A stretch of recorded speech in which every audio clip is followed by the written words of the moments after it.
Hari Om Sahana Bhavatu Sahana Bhunaktu Sahaviryam Karavavahai Tejasvinavaditamastu ma vidvishavahai. Om Shanti Shanti Shanti. Om Jaya Shri Krishna Chaitanya Prabhu Nityananda Shri Advaita Gadadhara Srivasadi Gaura Bhakta Vrinda. Hare Krishna Krishna Krishna Hare Hare Hare Rama Rama Rama Hare Hare. Okay, so this is page 44.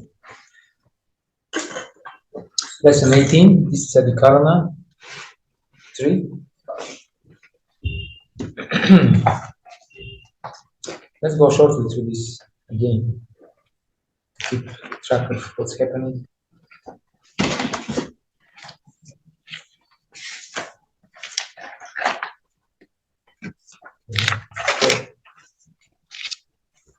So the initial doubts were, is there an eternal spirit soul different from the material body? And if such a soul exists, is it fully identical with Bhakti? These are the doubts that open the discussion.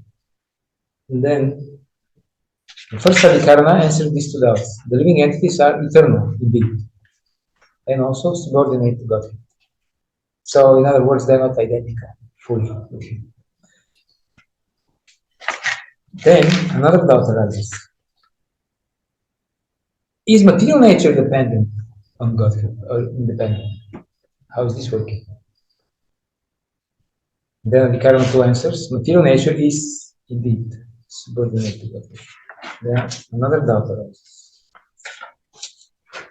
Is it possible? How is it possible for the superior energy? Because the first two Adhikaranas dealt with the superior energy, the soul, and then the inferior energy. This is page 12 right now. I'm just flipping the pages in the beginning.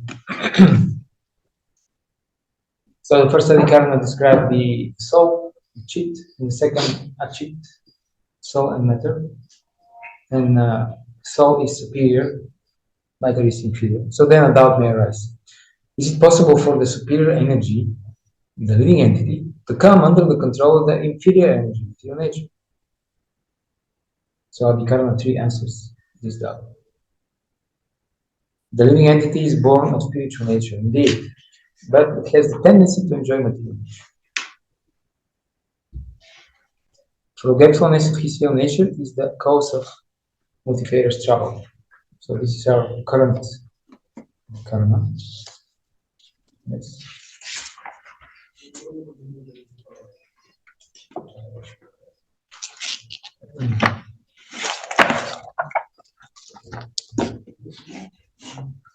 So how is it possible that the superior living entity is under the control of the inferior matter? It is because Krishna has to give some space for this living entity. Huh? Free will? Free will, yes. Free will. And the mercy of the Lord. Because the Lord wants to facilitate this, although it's stupid desire. But He gives place for this living entities, and this is the material world.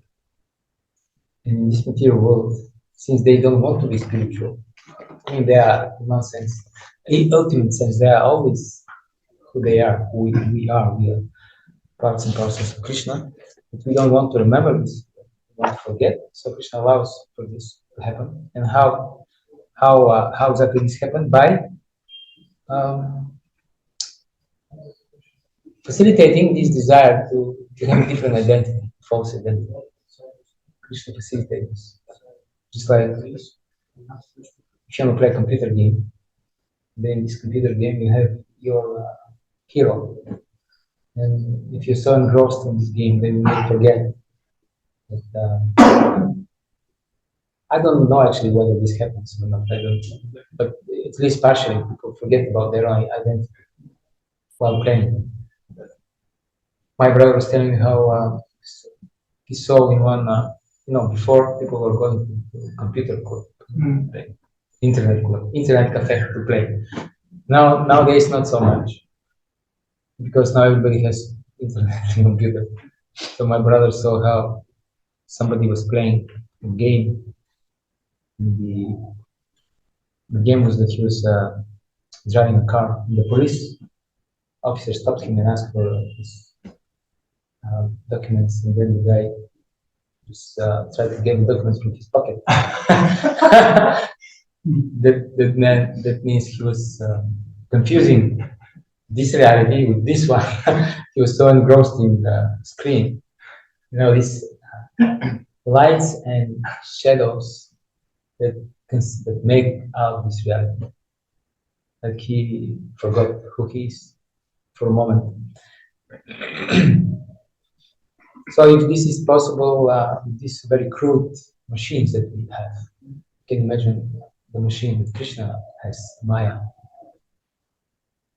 You can imagine what kind of illusion. We can try to imagine. We are actually inside this illusion, as long as we identify the body. So it can be very, very absorbing, and this is the so much so that people may forget who they are, and they may start to disregard their real relationships with people around them, the family. Some people they go to job, and then they come after job, instead of paying attention to children, their wife, they just go play computer games and forget. So that means after a while, this will have some consequence on their relationship. So that's the point. We can be engrossed. So in this reality, virtual reality, and how much more it is possible to get into this material Maya.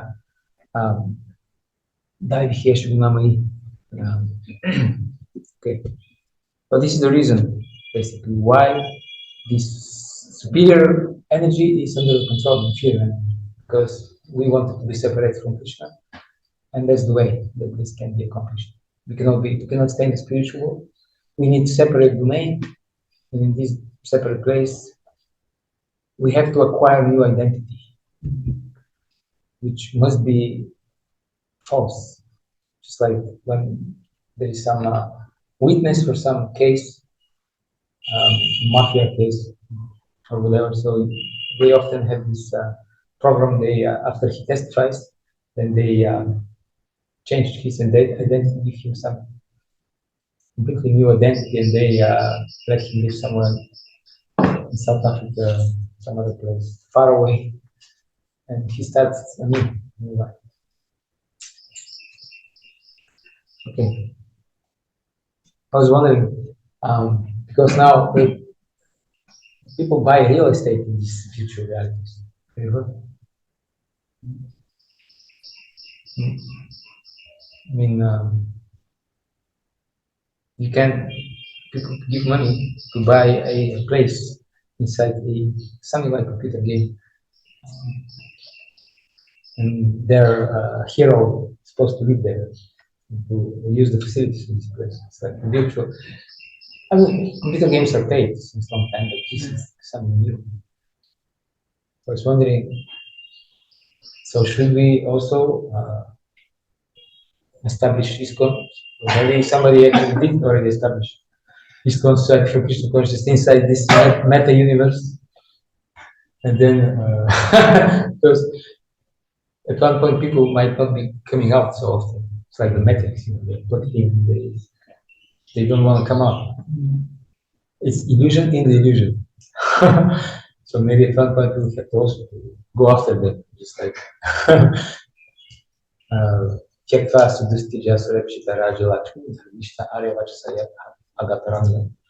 Mayamigam Deitipsitangadana, Vande Mahapurushate Chananarana.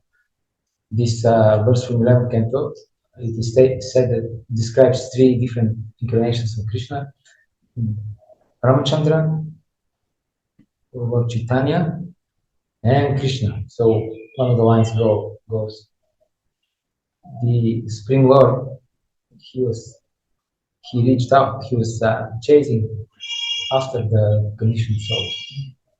So maybe we have to also, I was thinking, so we have our Sankirtan centers there and Sankirtan parties, and then can you imagine people are busy, and then doing their nonsense, and then nightmare for them, you know. Harinam party, 3-4 devotees there, even inside there. But I don't want to be the guy who's going to do that. I prefer to stay in this world. Okay.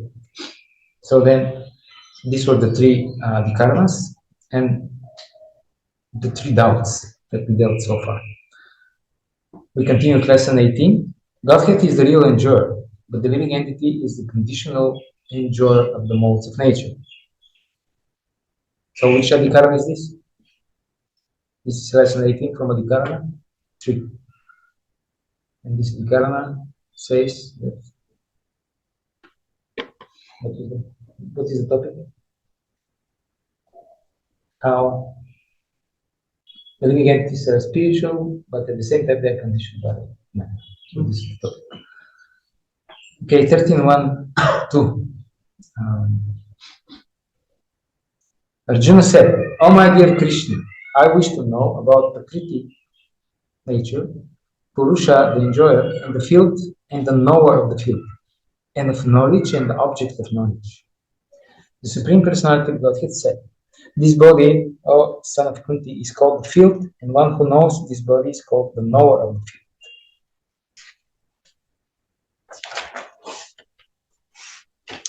Arjuna was inquisitive about Prakriti, nature, Purusha, the enjoyer, Kshetra, the field, Kshetragya, its knower, and knowledge and the object of knowledge. When he inquired about all this, Krishna said that this body is called the field, and that one who knows this body is called the knower of the field. This body is the field of activity for the conditioned soul. So this is, in other words, this is our quota. Okay. Our quota, and this is the body, and everything that is connected to this body, and we can actually use and manipulate and control to some extent. This is also part of our quota. And quota means what has been given to us by the Lord to facilitate our devotional service.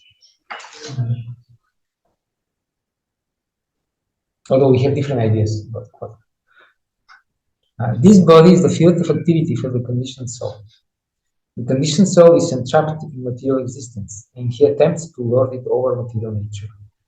And so, according to his capacity to dominate material nature, he gets a field of activity. That field of activity is the body. Okay?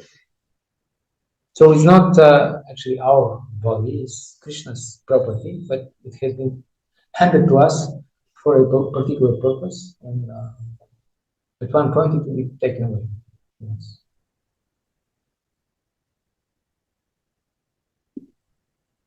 The same applies to anything else. For example, our time, the time that we have, because everything happens in time. If you want to enjoy it, you need time to enjoy it. And therefore people don't have time. They have to work so much that they cannot enjoy. No time. So this claim, we have a claim on the body, that it is my body, and also we lay a claim on the time. It is my time. Therefore people are so eager Friday night, when the working week is over, then they're really they're excited about the weekend, because this is now my time. But if you think, it's not our time, because there was a book by one famous author, and in the book there is a letter. There were many letters from the senior devil instructor who is instructing the junior in the art of how to manipulate people, how to ultimately get them to hell. So the senior devil was explaining, he was sharing, opening his mind. This idea, the people have this funny idea that they own their time. Every morning they feel rightful owners of the next 24 hours of their existence. This is such a ridiculous idea that they have, because they didn't create the time, and they are given just a very fixed amount of time in this body, and at the proper time they're just kicked out. But so this is the reality, and this idea is so funny, so ridiculous that it's laughable, laughing stock. They become laughing stock, both in heaven and in hell. Everybody's laughing at people because they have this idea: I own my time. This is my time. And then he goes on saying, this idea is so ridiculous, so absurd that you should never actually argue, because he obviously he has some mystic powers. He's dependent, and he can somehow enter in the mind also of this particular person at that time. So don't ever arrange any argument about this, because even we cannot. The idea is so absurd that even we cannot come up with even a shred of argument in its support. So what you have to do, just divert his attention.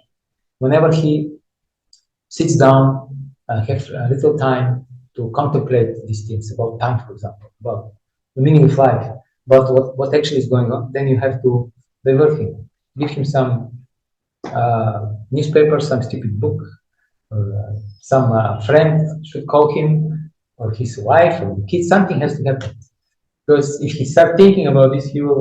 Then we are in danger.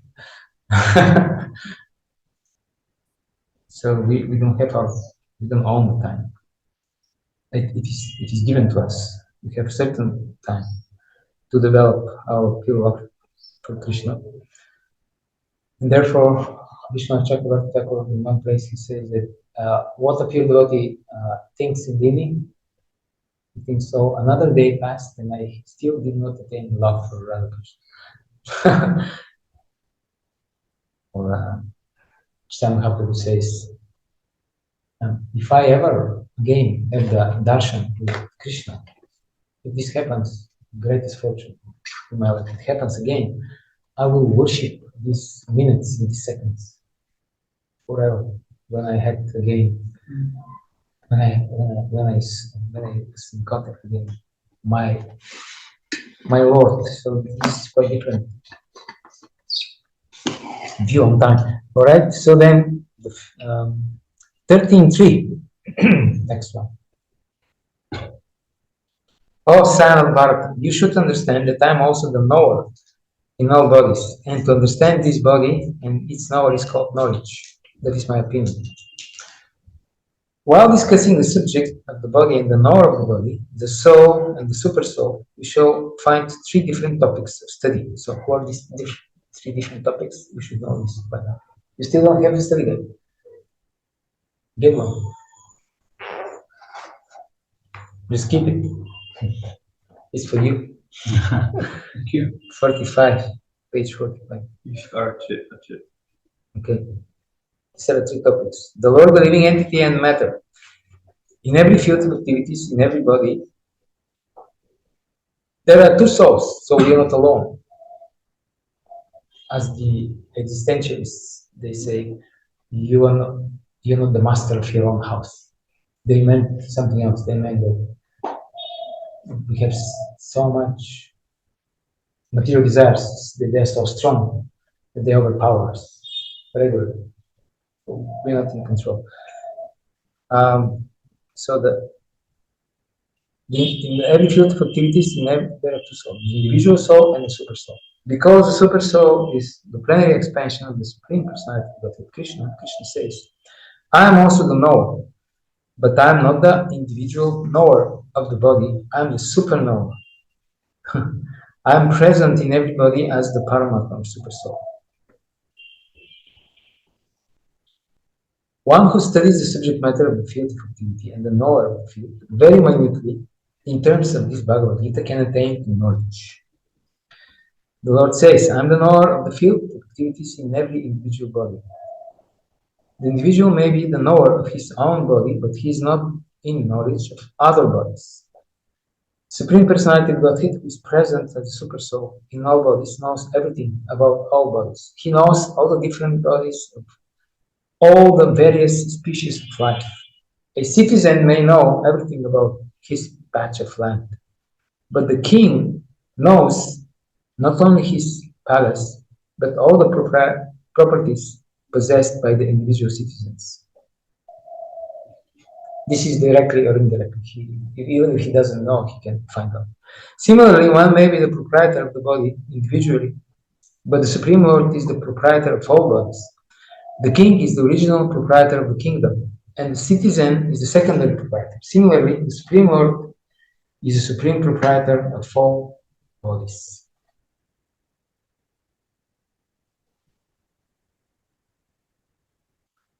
This body is called a kshetra, and within it dwells the owner of the body and the Supreme Lord, who knows both the body and the owner of the body. Therefore, he is called the knower of all fields. The distinction between the field of activities, the knower of activities, and the supreme knower of activities is described as follows.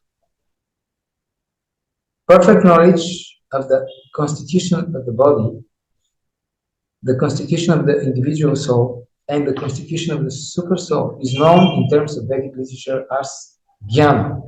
So here we have a definition of knowledge. That is the opinion of Krishna. To understand both the soul and the super soul as one, yet distinct, is knowledge.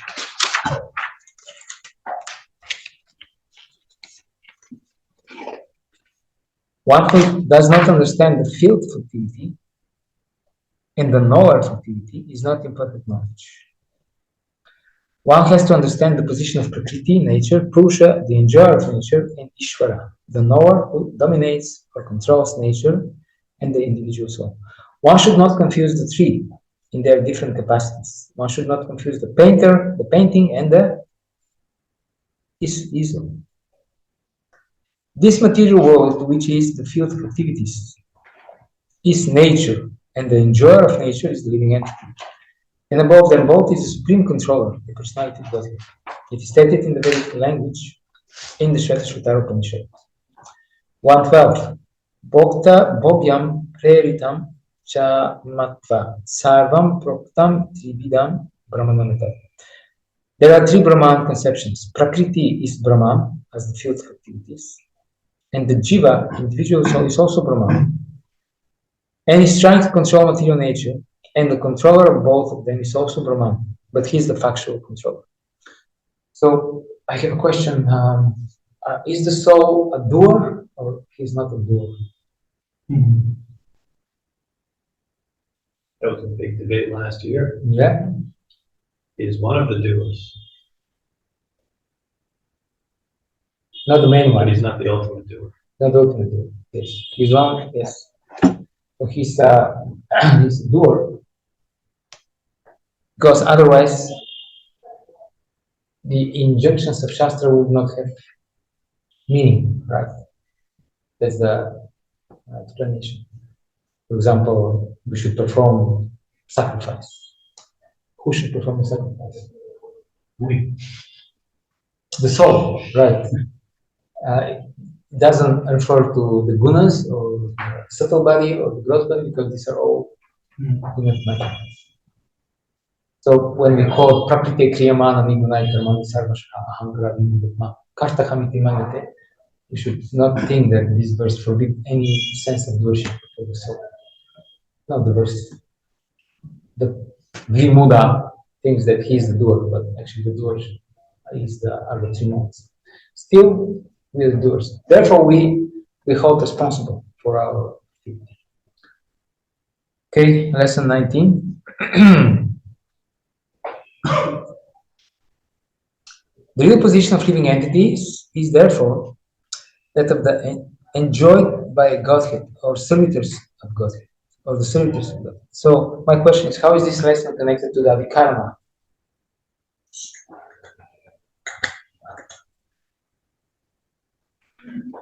First of all, what is the Avikarma? And how is this lesson connected to it?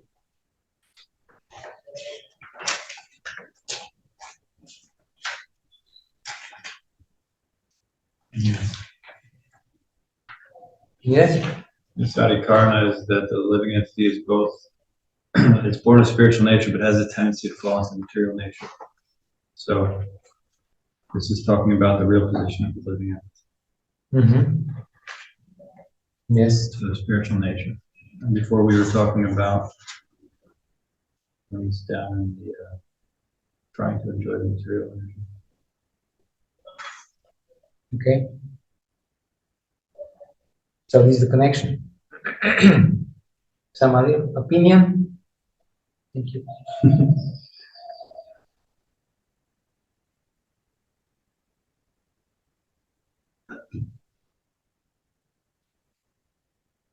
It establishes the position of the living entity, the real position, in more details. Elaborates on it. The living entity is not the enjoyer, but it is enjoyed by Krishna and or the servitors of Krishna. So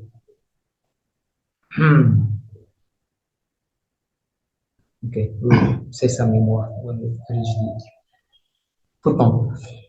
Okay, 9.9. O Dhananjaya, all this work cannot bind me. I am ever detached from all these material activities, seated as though neutral.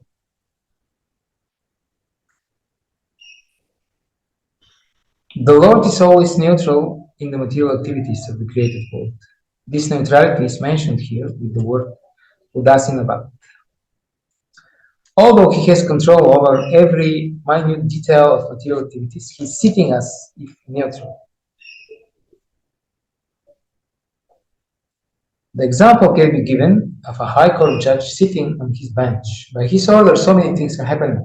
Someone is being hanged, someone is being put into jail, someone is awarded a huge amount of wealth, but still he is neutral.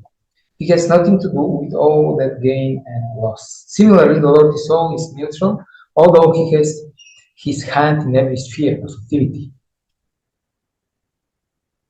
In the Vedanta Sutra 2.134, it is stated, Vaishamya Naigrinyena. He is not situated in the dualities of this material world. He is transcendental to these dualities. Nor is he attached to the creation and annihilation of this material world. Now the footnote. Srila Vishwanath Chakravarti Thakur writes in his commentary to Bhagavad-gītā, same verse, 9.9. But then, since you do so much activity, because Krishna here, he says, all this work cannot bind me. I'm ever detached from all these material activities.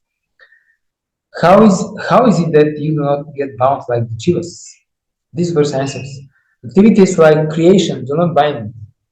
Bondage arises from attachment to action and not from the action itself. This was, by the way, one of the main lessons Krishna gave to Arjuna in the beginning of Bhagavad-gītā. Arjuna was thinking that every action will bring some reaction. But then Krishna explained the concept of akarma. If you act for the pleasure of Krishna, nice karma, then there will be no reaction. There will be only Krishna karma. Because of all my desires are fulfilled spontaneously without having to act, I don't have attachment to action, nor bondage. I'm like an indifferent person who is not affected by the mixture of happiness and distress of quarreling parties. So this would be interesting point to consider when we have some conflict with, or argument with some other group of devotees. So Krishna says, I'm like an indifferent person who is not affected by the mixture of happiness and distress of quarreling parties. So Krishna might be in this position. Okay, so Krishna is not attached. Why?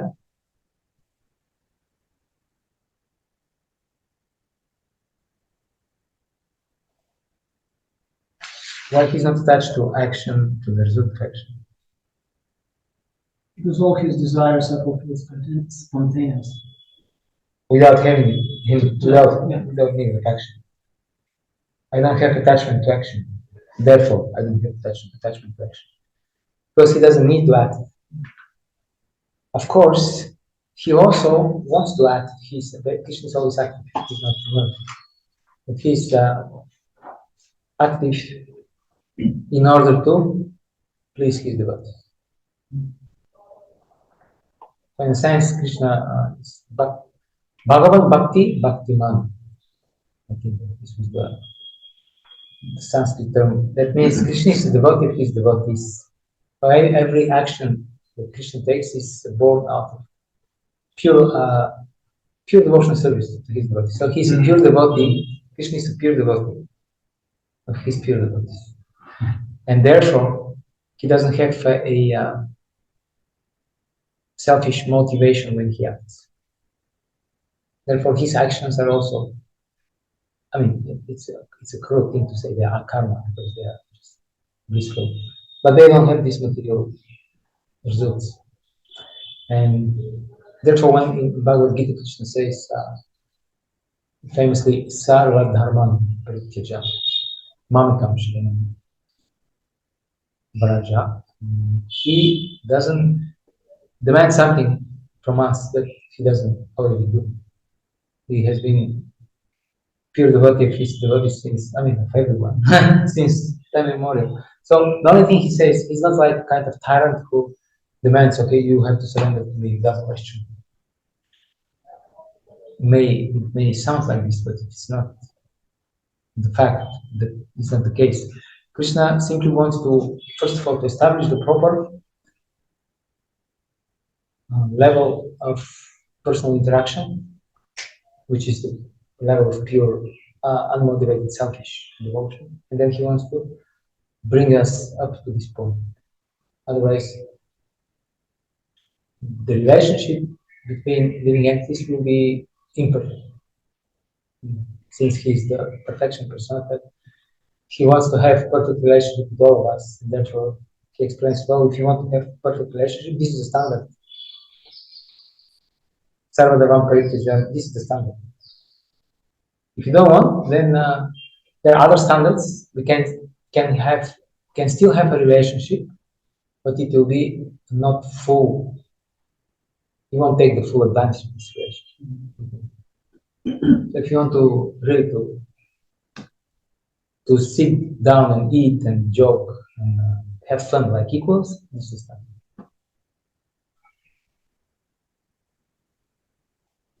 Okay. Oh, okay, still done? In this way, the Lord establishes his supremacy over the jivas. From a point of view of tattva, he has to establish this. But from a point of view of rasa, Krishna doesn't need to establish. He doesn't want to establish that he's superior. In fact, it's the opposite. For example, when the great sages, once there was a great sacrifice, there were many sages, and they started to glorify Krishna as the Supreme Personality of Godhead, as they do. Sages are always looking for this opportunity to start offering prayers. And then Vasudeva, Krishna's father, he was present, and he became influenced by these prayers of these great personalities, and he also approached Krishna with a similar mood, saying that you're the Supreme Lord. And Krishna thought, why my father had been influenced by all these sages, but I don't want this. And then Krishna he replied, first of all, he became very shy when his father was glorified him as the Supreme Lord. Krishna became kind of a little embarrassed. And then Krishna answered Well, dear Father, we are in a sense, we all got actually. So, so I'm not some exceptional case. I'm okay. You say I'm good, but you also got, everybody's good. We all got.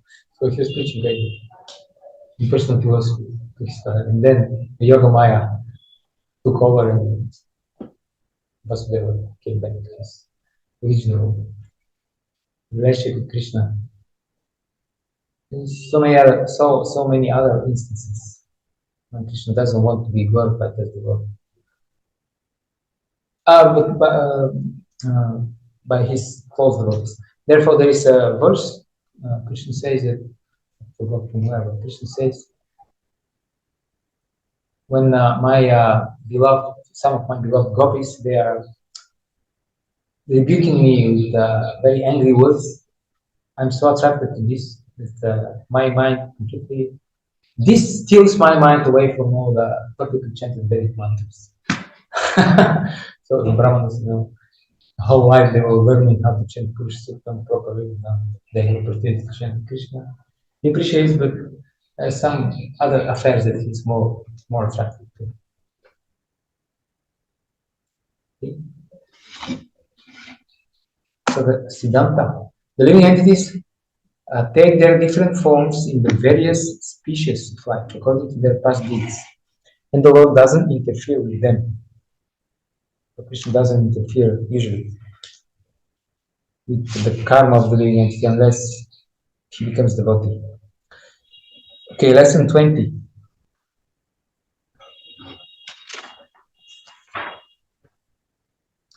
Forgetfulness of his real nature is the cause of his multifarious troubles. 7:14. This divine energy of mind, consisting of the three modes of material nature, is difficult to overcome. But those who have surrendered unto me can easily cross beyond it.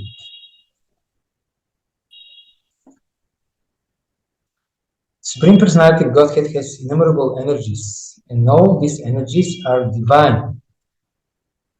So that means we are also divine.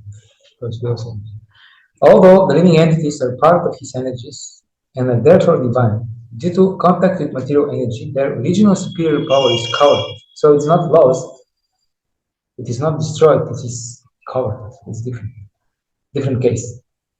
So again, we're talking about the living entity. Being discovered by material energy, one cannot possibly overcome its influence. As previously stated, both the material and spiritual natures, being emanations from the Supreme Personality of Godhead, are eternal. Living entities belong to the eternal superior nature of the Lord. But due to contamination by the inferior nature, matter, their illusion is also eternal. The conditioned soul is therefore called Nitya Bhava, or eternally conditioned. No one can trace out the history of his becoming conditioned at a certain date in material history. So this is the meaning of Nitya Bhava, not something else. Consequently, his release from the clutches of material nature is very difficult. Even though that material nature is an inferior energy, because material energy is ultimately conducted by the supreme will, which the living entity cannot overcome. So because it is Daivi Prakriti, it is inferior nature, but it is divine nature too, and it is interested with Krishna's, endowed with Krishna's power, and you cannot overcome. Another meaning of guna is rope. It is to be understood that the conditioned soul is tightly tied by the ropes of illusion. A man bound by the hands and feet cannot free himself. He must be helped by a person who is unbound, because the bound cannot help the bound. The rescuer must be liberated. So therefore,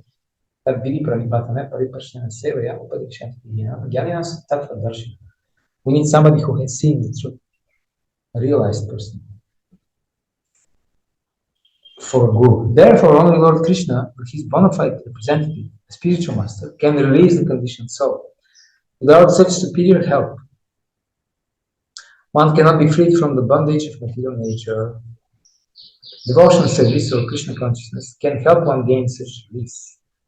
Krishna, being the Lord of the illusory energy, can order this unsurmountable energy to release the conditioned soul. His orders this release. He orders He orders this release. this release out of his causeless mercy of the surrendered soul, and out of his paternal affection for the living entity, who is originally a beloved son of the Lord. Therefore, surrender unto the lotus feet of the Lord is the only means to get free from the clutches of the stringent material nature. The words Mam Eva are also significant. Mam means into Krishna, Vishnu only, and not Brahma or Shiva. Although Brahma and Shiva are greatly elevated and are almost on the level of Vishnu, it is not possible for such incarnations of Rajaguna, passion, and Tamaguna, ignorance, to release the conditioned soul from the clutches of Maya. In other words, both Brahma and Shiva are also under the influence of Maya. Only Vishnu is the master of Maya. Therefore, he alone can give release to the conditioned soul. Of course, in Bhagavad-gītā, there is a statement that Lord Shiva can also, Sadashiva, he can also give liberation.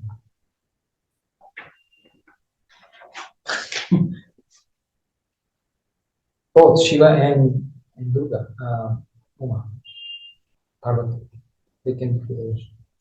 And Shiva says, because Narada Muni glorifies him in this way. You know the story how Narada Muni is trying to find the true recipient of Krishna's mercy, and he goes to different devotees, and then he goes to Shiva, and he glorifies Shiva, and he says, "You're such a great personality, you're almost like Krishna. You can give liberation." And then Shiva replies,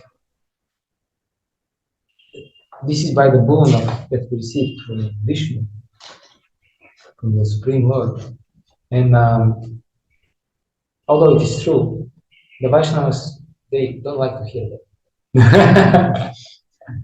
Because they want only to hear that Krishna, only the Supreme Lord can liberate, no one else. So actually this so-called boon is actually the opposite for us. Because the devotees are not happy to hear it.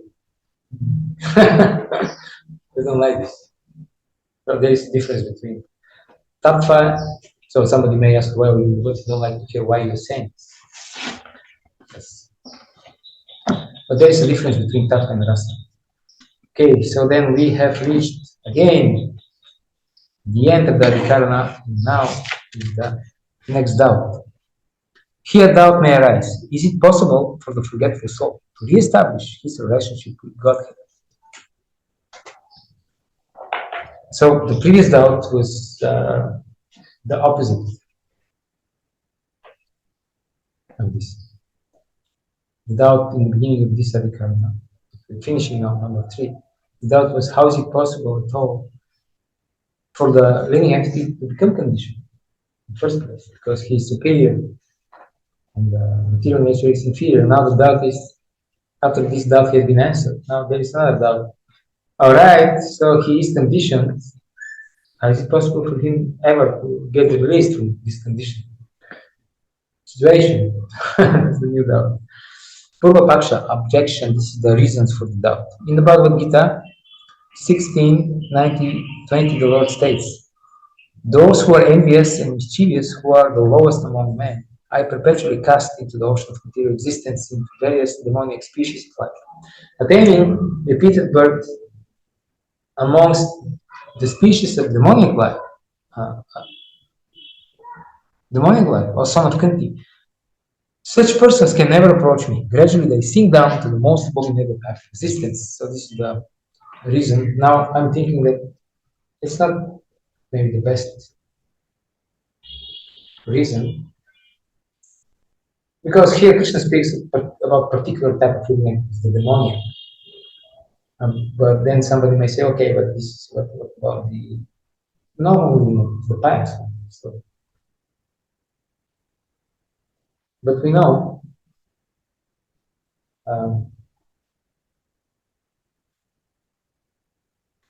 through piety one cannot attain liberation also. Krishna says, so this could be added here. Krishna says, yeah, okay, that's a good one. Okay, so here this is about the demoniac. And about the pious, Krishna says, Kshinya punya martala kankshanti, those who perform pious work, they desire to be born in heaven. They are born in heaven, but then they have to return back. So they to this planet. So actually, what they attain is only repeated birth and death. So this. All right, Adhikarana 4, lessons 21 to 31. How is it possible for the living entity, if he is so deeply conditioned?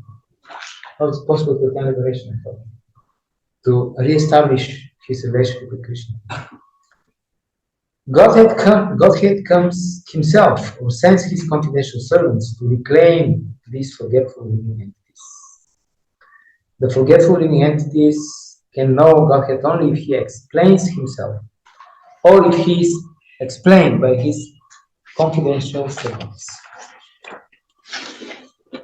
Okay.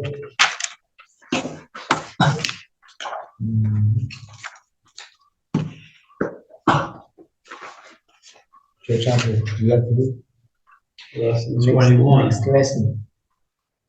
Godhead descends himself or sends his confidential servants to reclaim these forgetful conditioned souls. Bhagavad-gītā 4:7. Whenever and wherever there is a decline in religious practice, O descendant of Bharat, and a predominant rise of irreligion, at that time I descend myself.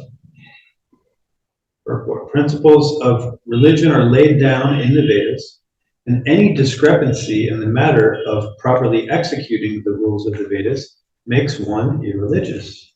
Yeah, it's interesting. That means, let's say he tried to use this table not according to the dharma of the table. Then this makes you a religious person. Yeah. Because dharma describes what is the intent behind this table by Krishna. Yeah. Yes. The question then arises. So, for example, you gave the example of the table and using it for something that's not.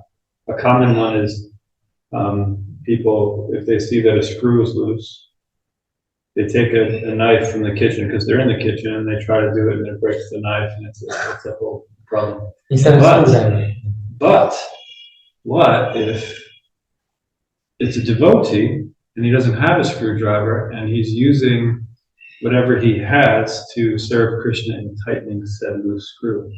Does that make it then according to Dharma, or is it still against Dharma? In other words, does the consciousness make a difference? Because consciousness, we learned, is higher than action. Or should we understand that, we should be conscious enough to not use a knife as a screwdriver? The motivation is proper. He's a devotee, he wants to satisfy the Lord. Let's say the consciousness has been proper. Still, the activity itself contradicts Dharma. So it's kind of a mix. It's a mix, although the bigger part is the proper one. So we have some small. Okay, so for the most part, it's okay, but a minor correction should still be. Yeah. Still devotee. Yeah. That's a good answer. Okay. Because oftentimes we see that devotees will discard the Vedas by saying that, we're just being practical and therefore we'll use what's working currently in human society, even though it's not really given by the Vedas. So if their consciousness is that this is the most practical way to serve Krishna, so there's benefit there, but just not full benefit is what you're saying. Yes, unless these devotees, they don't start to blaspheme the Vedas, they like to just discard of a big chunk of the literature just because they don't know how to apply it and they don't understand it. They lack qualification to live according to it. Unless this is, if this is the case, then I still devotees, but then I would say the bad part is becoming major player in the equation. Yeah. So then it becomes a bigger deal. Yeah, because I mean, one of the offenses against the holy name is the blasphemy, shooting, speaking. Yeah. This is the third offense. So that means, if you maintain this offensive mentality towards the holy name, then you may change for many, many lifetimes without attaining Krishna prema. Especially if we justify it actively.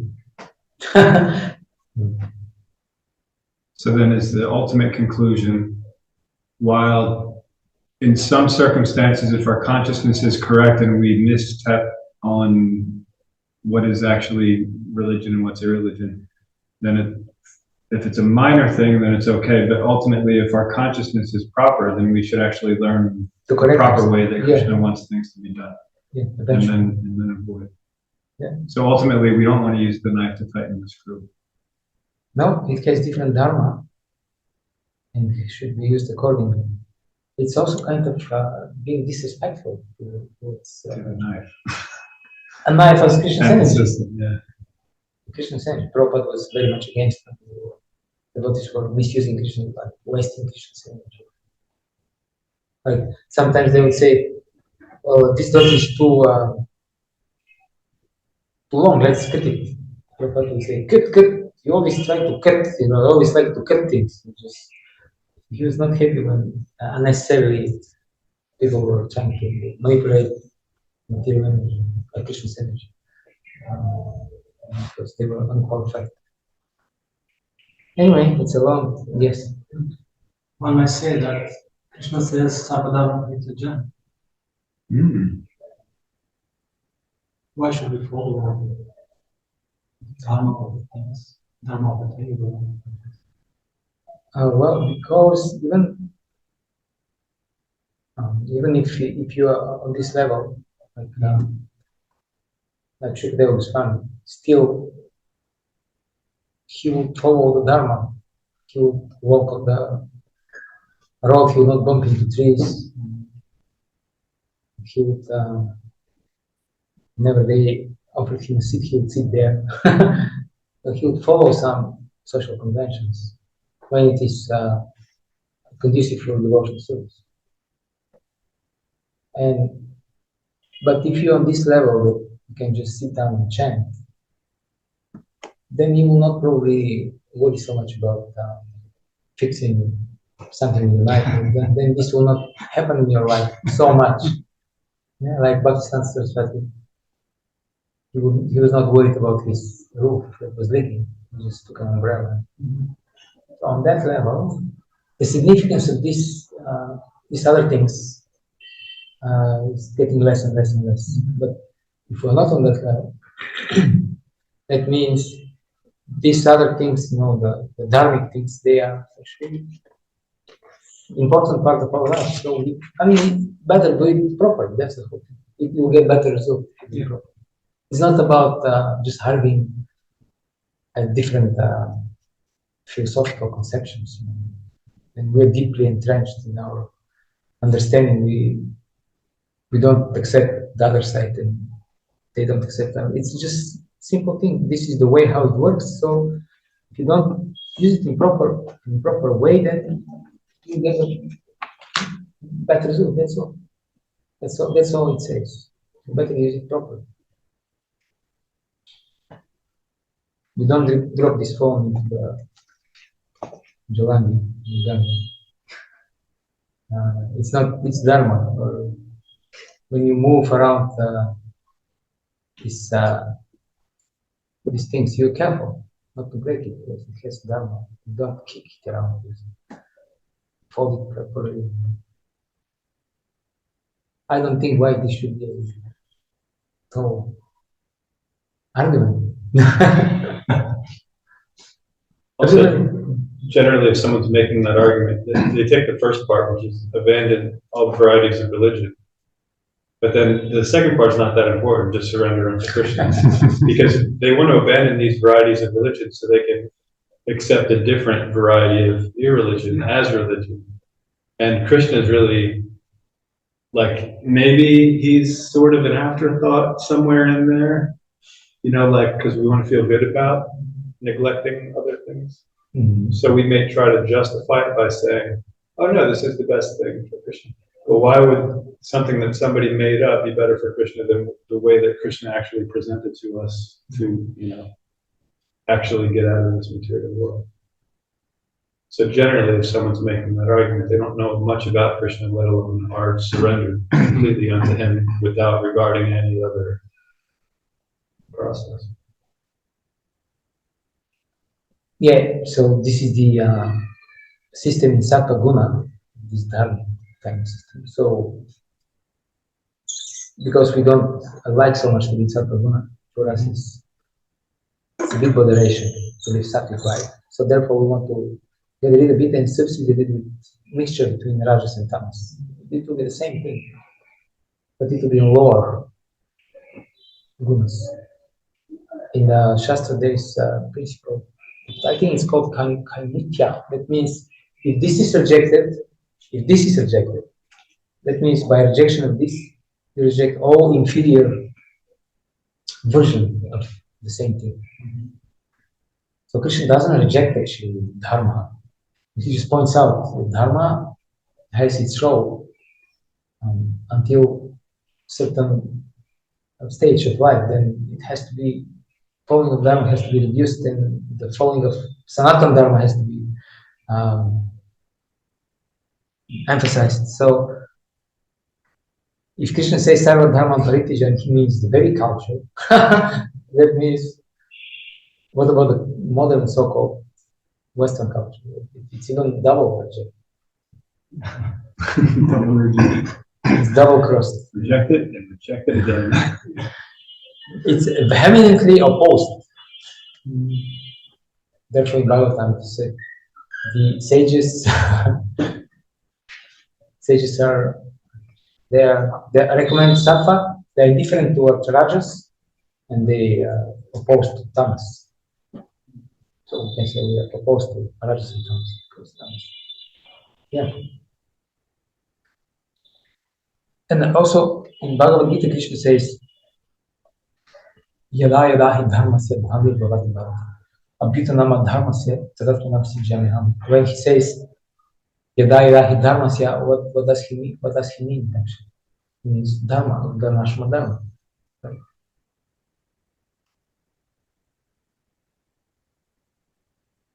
Of course, on the top of it is the pure devotion service, but at least dharmashma dharma.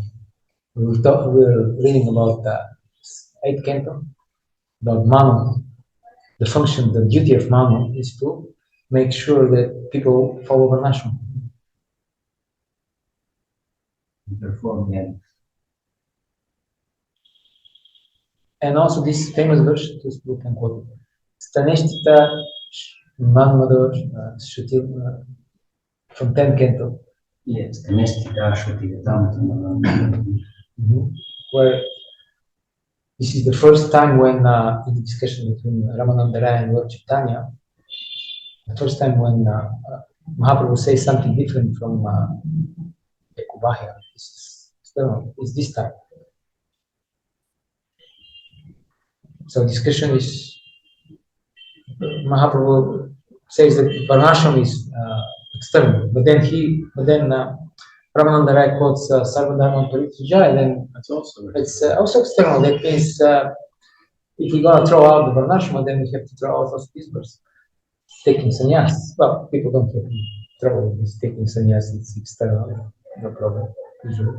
But then Ramananda Raya quotes this verse, which says that Staneshtita means wherever you are established, you stay there. And you listen from the pure devotees about Krishna. That's the basic meaning of the verse. And Staneshtita, so established where? What is the meaning of Staneshtita? That means established somewhere in Varnashram Dharma. Definitely not established in jail. in Rajatama, Rajasic Tamasic subculture. So then in this verse, we can say Varnashram is re-established again. although it hasn't been denounced in the first place. But Staneshta means established international dharma, right? That means either you're brahmachari or grihastha or sannyasi, you just stay wherever you are, but listen about it. Okay, anyway, this is our favorite topic. We only got one sentence into that purport. Yes. Shall I continue? Yes, please. Shall I repeat the sentence again or just continue? Yeah, repeat it. Okay. Principles of religion are laid down in the Vedas, and any discrepancy in the matter of properly executing the rules of the Vedas makes one irreligious. In the Bhagavatam, it is stated that such principles are the laws of the Lord. Only the Lord can manufacture a system of religion. The Vedas are also accepted as originally spoken by the Lord himself to Brahma from within his heart. Therefore, the principles of Dharma, or religion, are the direct orders of the Supreme Personality of Godhead. Dharmam tu sakshat bhagavat praniyakam. Srimad Bhagavatam 6.3.19. These principles are clearly indicated throughout the Bhagavad-gītā. The purpose of the Vedas is to establish such principles under the order of the Supreme Lord, and the Lord directly orders at the end of the Gita that the highest principle of religion is to surrender unto him only and nothing more. The Vedic principles push one towards complete surrender unto him, and whenever such principles are disturbed by the demonic, the Lord appears. So notice when Srila Prabhupada quoted this verse, the same one that you quoted, he focused more on the completely surrendering unto Krishna, not on the abandoning all the other varieties. So we don't get, so we don't take it the wrong way. He still says it, and nothing more, which means you abandon everything else. But since the purpose of the Vedas is to know him and to surrender unto him, that means if you've already surrendered unto him, then no need to refer back to anything else because you've already come to the right conclusion. But that can also be misused. So it's a very interesting fusion between reluctance to surrender to Krishna directly, because we don't really talk about this, and at the same time being basically disgusted by the Vedas. I mean, not really, but by the Vedic culture, which is the alternative of surrendering. Okay, if you cannot surrender to Krishna directly, then at least follow the Vedas. So both of these options are not accepted. And we take third option, which is irreligion. That basically we can choose be irreligious while also perform some direct devotion service for 1-2 hours per day or something. That's the point, yes. I think it's very natural, having in mind from where we are coming. Because like if you are a very pious person from Bharatavarsha and you don't want to surrender completely, you naturally feel comfortable being a pious person. And pious person means, okay, you will perform your duties, you will be moral person, you will do good to others, you will do some kind of charity, that, like go every day to 70 temples and give donation in each temple. Like this. But then if you're not coming from this background, you're coming from the background where we are coming from, then if you don't want to surrender completely, generally that means that tamas and rajas will completely cover you, and then you want to do, if I'm not going to surrender to Krishna, I'll just do whatever I like. 100% or zero. Yes. It's really so we try to be pure devotees, brahmacharis, sannyasis, babajis, and then when this doesn't work, then okay, at least let's be practical. Maybe Kaskala. like for the people in India, it's very natural to be like Varnashrami guy, one way or the other, but it's very difficult to surrender. But for the people in the West, sometimes it's much more easy to completely surrender than to be in between, to be pious. Yes, than to try to live. Because you can surrender and okay, still you have like your crazy mind and all crazy samskaras, but anyway, you know, okay, one lifetime, let me do it, let me just keep up the good job for one lifetime. Whereas, if you go to this mentality, oh no, let me now for 50 lifetimes be a good person and do this punya and that punya, it's like too much, you know, I cannot do it. Too difficult for a simple Western, I think. Just a side point, in America, very common name is Thomas. And then there's another name that's fairly common, Roger. But nobody in America is named Sattva. Yeah. So it's a foreign concept. We're very familiar with the other two. Go ahead. That's very enlightening. Okay. Yeah. Many famous Thomases from America: Thomas Jefferson, Thomas Edison, a lot of Thomas. Very popular. Sorry. Yeah. I want to say something before, but I forgot. Okay. No problem. So, 4-8. We have a question. Yes. It can relate to both of them, basically. What is present reference for a religion for present age? You mean what people think? Or No, what is recommended? just go ahead. Yagya is Sankirtana prayer yagya. The Yoga Dharma is chanting in holy congregational chanting.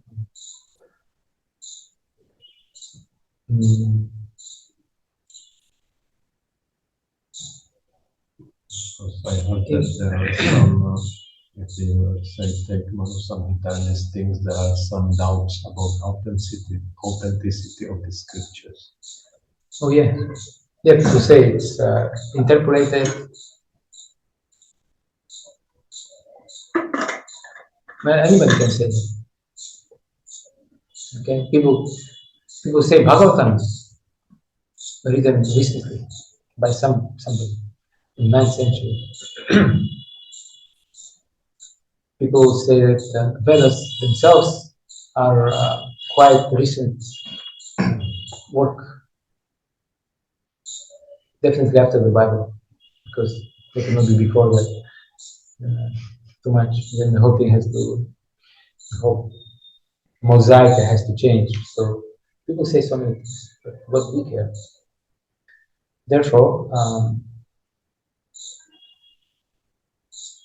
how this verse, one cannot understand Krishna through logic, through study, through charity.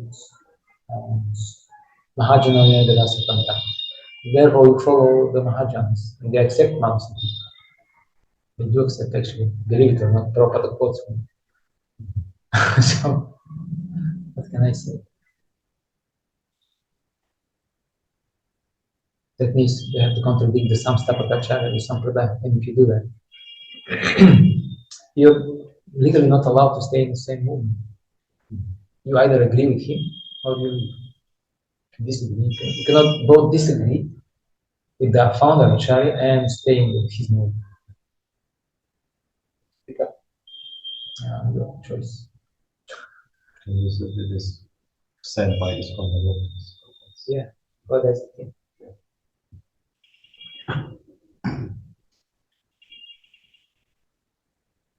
Or maybe they say, well, Prabhupada quotes the part that hasn't been interpreted.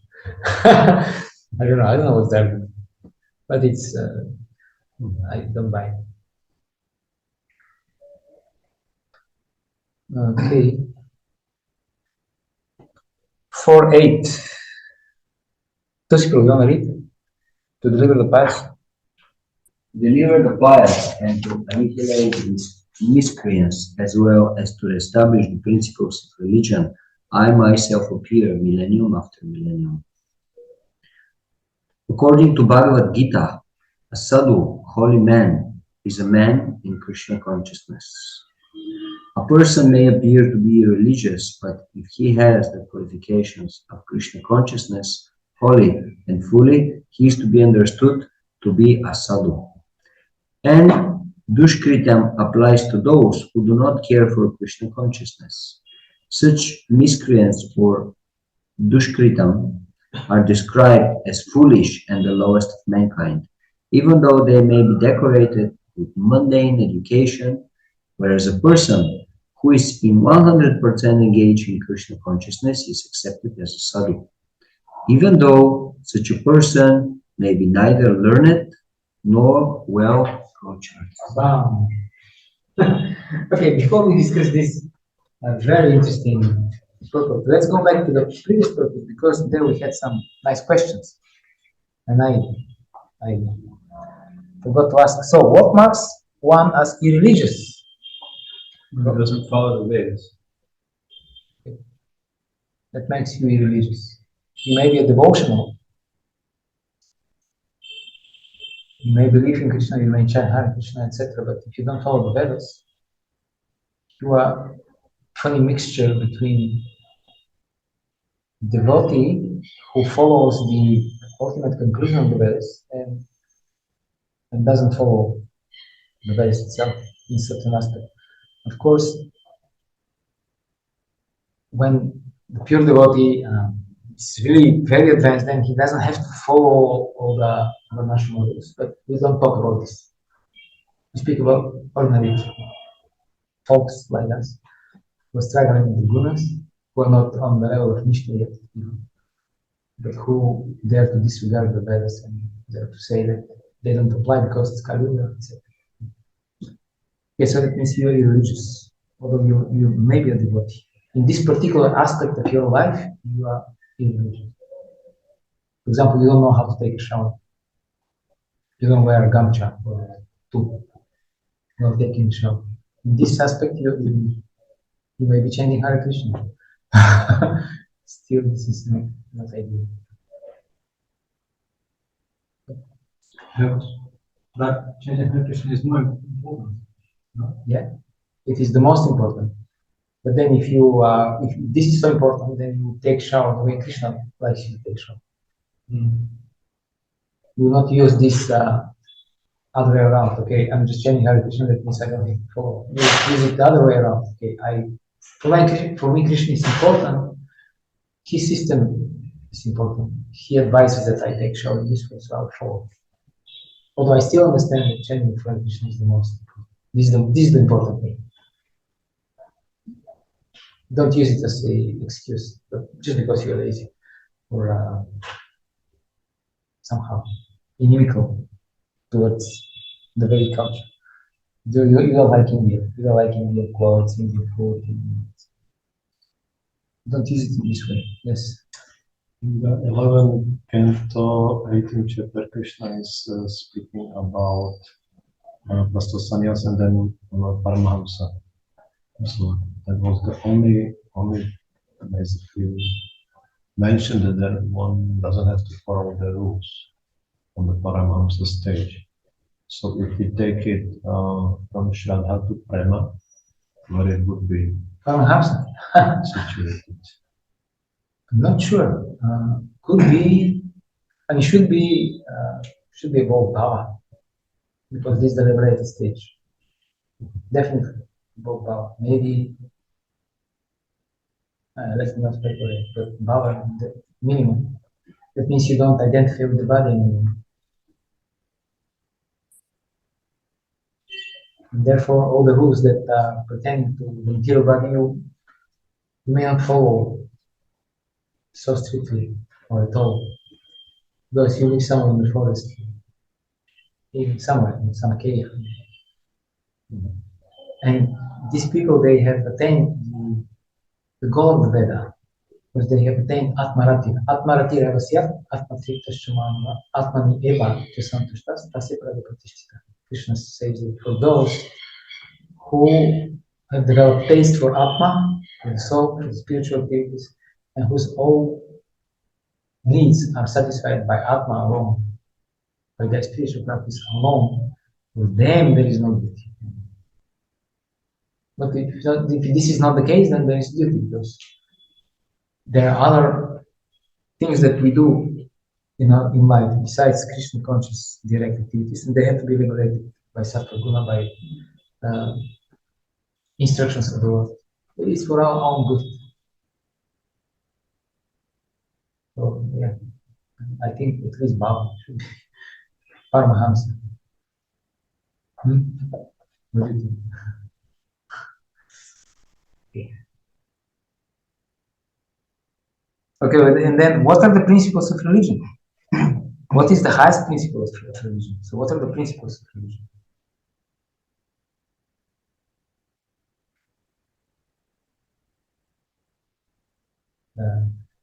It's written right there. The highest principle of religion is to surrender unto Him only and nothing more. Very good. And then what are the principles of religion? So this is the highest principle of religion. Direct orders of the Supreme Personality of Godhead. Okay, but the other principles who are not maybe the highest, they are also bona fide. They are direct orders of the Supreme Lord. We cannot so easily just disregard them. We could, but it should be done very carefully, according to the instructions of the acharyas. Okay, now we're back to this purport. So according to Bhagavad, yes? I just want to point out something that's given in this purport that's really important that we understand. So there's two sections. The one where it says wholly and fully, it doesn't just say wholly or fully, wholly and fully. Mm-hmm. And then 100% when it's talking about those who are engaged in Krishna consciousness, then they're a sadhu. Because sometimes we take it where as long as I'm chanting Hare Krishna, I'm a sadhu. And people should, so nothing else applies to me. Yeah. And so we could be an overall dirtbag, but have a few good qualities, and then we think that we're, Holy and full. Yeah. Right. So, but then we think, oh no, we may appear to be religious by these other behaviors, but since I have the qualifications of Krishna consciousness, then I should be considered a sadhu. But the holy and fully is there. So, and then again, when he repeats it again, you may not have a mundane education, whereas a person who is 100% engaged in Krishna consciousness is accepted as sadhu, even though he's not learned or cultured. So we like the whole, okay, I don't have to be learned or cultured, and I can still be a sadhu, but we don't really catch that 100% part. And so we just figured, okay, see, I don't have to be cultured or educated, I can just be 100%. Very good point. Usually this is what, these are pitfalls. It says, even though such a person may be neither learned nor well cultured, then we say, well, that means I don't have to be learned and cultured. And I can still, that's usually how the mind goes. But it doesn't say that, right? Here what it says is that devotional service is the most precious acquisition, the best privilege, the greatest wealth that we can have. And compared to this, anything else from this material world, even if somebody is very important, very learned, very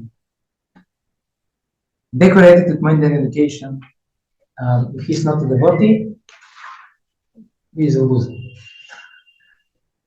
And very simple devotee, if he is 100% engaged in Krishna consciousness, is much higher. I think Śāstra-cakṣuṣā said that one Kanishta who just rings the bell in the temple because he's pujari.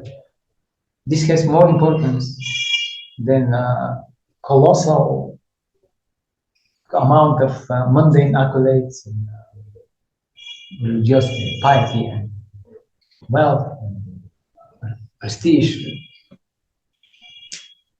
But this we have to understand. One is they're just different categories. They're not in the same category. Because sometimes we think that, well, he's some new devotee joins, and then he's let's say some professional, a lawyer or doctor, or a rich guy, engineer, and he joins, and then everybody is, wow, such a nice devotee. And then we half-consciously, subconsciously, we put this devotee, new devotee, higher than the guy who had been doing puja in the temple for the last 30 years. Because he's just some guy. Perhaps nothing better to do in life. He just old, nowhere to go, just doing something. But this young guy is affluent, he's funny, he's good looking, he's intelligent, he's educated, so he must be high. And this Prabhu says exactly that. One time every once in a while in the Philly temple, we have, there are college professors who bring their whole class to the temple, like comparative religion and all these different things. And so one time after a Sunday feast, when we do this, then we take the college students after the class, we take them to take prasadam together and then see if they have any individual questions. But anyway, one time during one of these, after the main lecture and having these questions and answers. So we're talking, we're just talking straight philosophy. And one devotee thought it would be, since these are college kids, they thought, maybe they'll be more attracted if we mention that there are certain famous people who are also interested in Krishna consciousness. And so they pointed out, I'm not going to say who it was, but I'll just describe them. Some actor, he's a comedian. He appreciates Krishna, but his overall behavior, especially when he's acting, is very vile and crude, not very cultured, not very devotee-like. But since they're very famous, this other devotee thought, oh, they're going to be excited to hear that someone famous is even accepting our philosophy. So after they did it, I sort of saw some of the people's faces, like, they're sort of cringing, like, like that's not an attractive feature when you're talking about religion. Yeah, this crude person who's always making, all these, inappropriate jokes, he's also interested in this.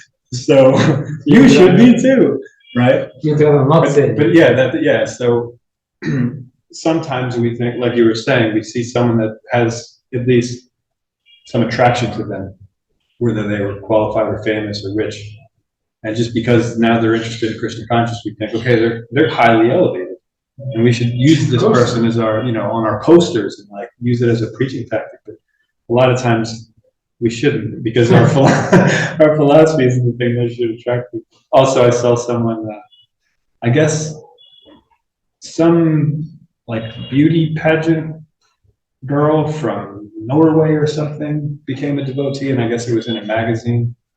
So all these other devotees are just, it showed up in a magazine, so they're super excited about it. Yeah. And so we want to tell the world that, even beauty queens become devotees. So, I mean, I'm sure she's a great devotee. But if this is what we're using to try to, spread grow the movement, we may be, at least in the first example, we may be attracting the wrong crowd.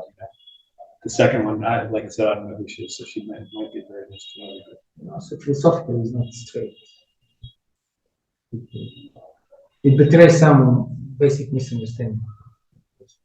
In some cases. So I remember my brother flipping through the advertisement of one place of the devotees. The advertising online. My brother said, "Why they have so many women?" And then was puzzled. Why you guys do a spiritual movement? Why you show so many women and women? Nothing wrong showing women, but if he said that, he meant that perhaps he's over the age. Anyway. We figured if the materialists use these sort of tactics to attract attention, that we should also use this. Okay. So what's the time? Oh. So, as far as the atheistic are concerned, it is not necessary for the Supreme Lord to appear as he is to destroy them, as he did with the demons Ravana and Kamsa. The Lord has many agents who are quite competent to vanquish demons. But the Lord especially descends to appease his unloyal devotees, who are always harassed by the demoniac. Therefore, the prime purpose of the Krishna avatar is to satisfy his unloyal devotees. So this is how we can re-establish our relationship with Krishna by Krishna's mercy. That's what we do. Okay.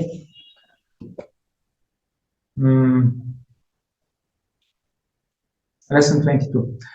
No one can know Godhead unless he explains himself or he is explained by his confidential devotee. For one, the personality of Godhead, Lord Shri Krishna, said, I instructed this imperishable science of yoga to the sun god, Vivasvami. Vivasvami instructed it to Manu, the father of mankind, and Manu, in turn, instructed it to Ishvaku. Because Bhagavad-gītā is as good as the Vedas. So if you blaspheme the Vedas, then you blaspheme Gita. Being spoken by the Supreme Personality of Godhead. This knowledge is apaurushaya, superhuman. Since the Vedic instructions are accepted as they are without human interpretation, the Gita must therefore be accepted without mundane interpretation. The mundane wranglers may speculate on the Gita in their own ways, but this is not Bhagavad-gita as it is.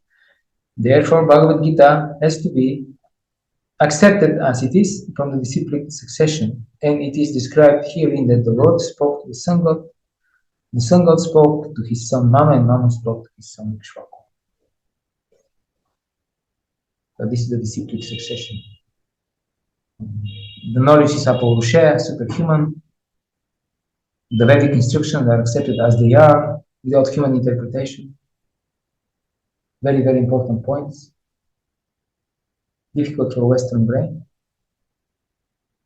The Gita must therefore be accepted without mundane interpretation. So those who speculate in Gita, they speculate on something else. That's not Bhagavad-gita. They have their own. It's their own thing. They call it Gita, but it's not.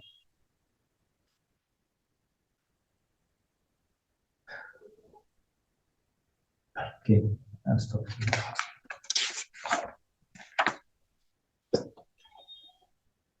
Questions? Next time. Om Hare Krishna, Krishna Krishna, Hare Hare Rama, Rama Rama, Hare Hare.